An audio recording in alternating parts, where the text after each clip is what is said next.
Oke teman-teman, jadi di video kali ini gue akan coba mereview ya dan menjelaskan juga kepada teman-teman lembar tagihan Tokopedia Card ya, kerjasama dengan BRI ya.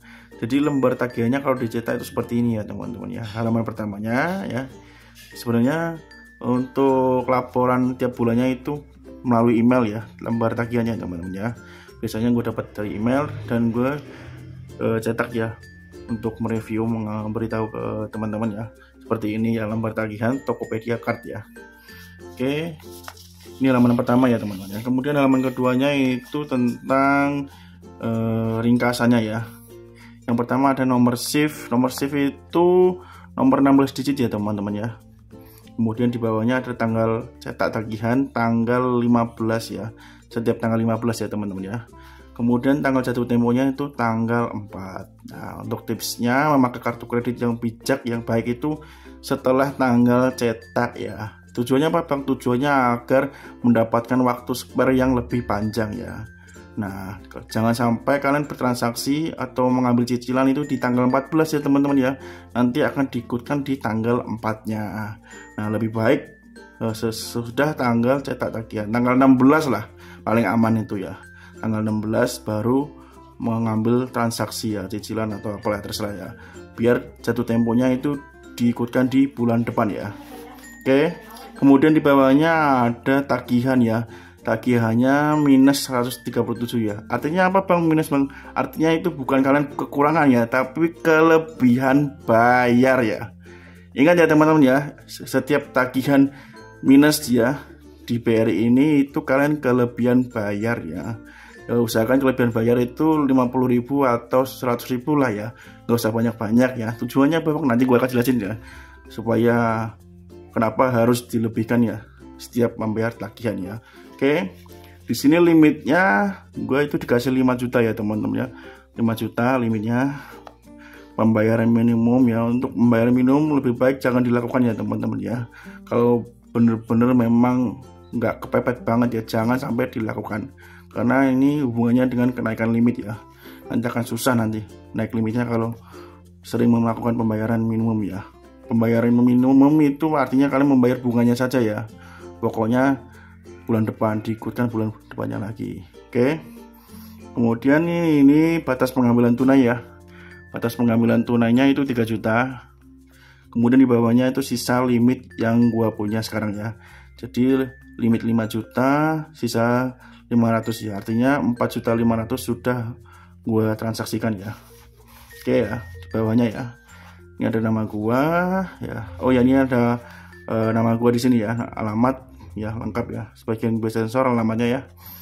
Kemudian di sini ada nama, jumlah kredit ya, jumlah limit, nomor 16 digit ya, jumlah tagihan ya, terakhir ya, sisa limit ya. Oke, kita ke halaman berikutnya. Nah, halaman berikutnya ini sama ya. Nomor 16 digit, jumlah pembelanjaan ya. Jumlah pembelanjaan debitnya ya teman-teman. Maksudnya apa Bang? Maksudnya itu dari semua total ya teman-teman ya. Kalau di total bunga plus pokoknya lah ya. Kira-kira sampai segitu ya. Oke.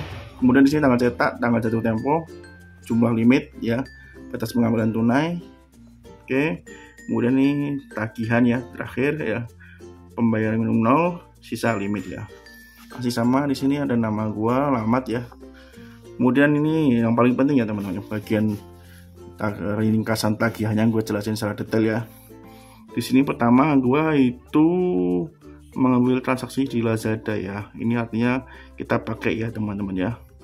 Kemudian di bawah ini gue coba membayar ya, iseng ini ya, CR. Kalau kalian keterangannya CR itu artinya pembayaran ya teman-teman ya. Oke, ini pembayaran juga ya melalui Tokopedia ya. Kemudian di bawahnya di sini ada biaya admin ya. Nah, ini paling penting ya teman-teman ya. Ini poin yang paling penting, dengarkan. Setiap kalian mengambil cicilan ya, transaksi cicilan di BRI, kalian itu akan dikenakan biaya admin ya. Kira-kira 25.000 ya biayanya ya teman-teman ya. Setiap kalian mengcover ke cicilan akan dikenakan biaya admin ya. Oke. Kemudian di sini ya, Ini keterangannya 0106 itu artinya kalian mengambil cicilan sampai 6 bulan ya.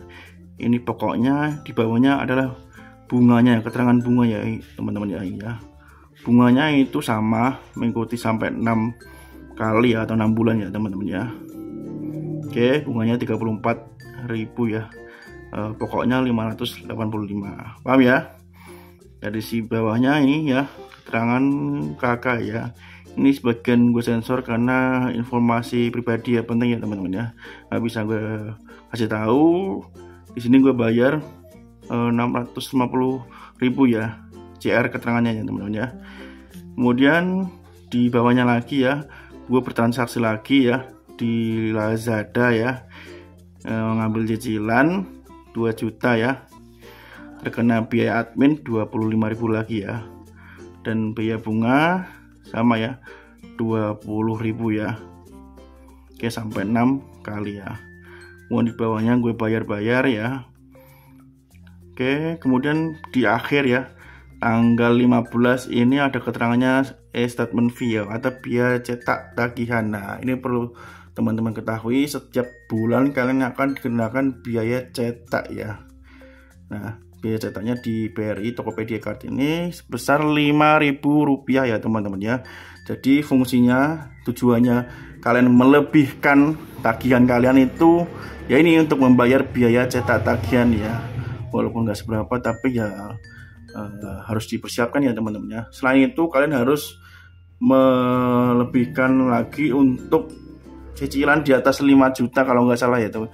Cicilan tagihan di atas 5 juta itu kalian dikenakan biaya statement duty ya, atau biaya cetak meterai ya teman-teman ya. Itu setiap 1 kali periode membayar tagihan di atas 5 juta itu kalian terkena biaya meterai ya. Oke. Kemudian di bawahnya ya, ada keterangan bunga pembelanjaan ya. Bunga pembelanjaan 21% per tahun ya, atau 1,75% per bulan ya. Kelihatan ya teman-teman ya. Bunga penarikan juga sama ya. Bunga penarikan tunai 21% per tahun atau 1,75% per bulan ya. Oke. Kemudian di baliknya, kalau dibaliknya nggak terlalu banyak ya teman-teman ya, sama aja ya, sama seperti di halaman sebelumnya. Dan terakhir adalah status kolektibilitas kalian ya, ini ya, lancar ya teman-teman ya. Oke, jadi cuma itu aja ya teman-teman ya, lembar tagihan Tokopedia Card ya. Jadi cuma ini aja ya teman-teman ya, lembar cetak tagihan kartu kredit Tokopedia Card ya. Nah, ini kalau ada pertanyaan dari teman-teman lagi ini ya, seputar tagihan kartu kredit Tokopedia Card ya, atau lembar tagihannya yang kurang jelas nih ya, boleh ditanyakan di kolom komentar ya. Semoga bermanfaat. Sampai ketemu lagi di video selanjutnya.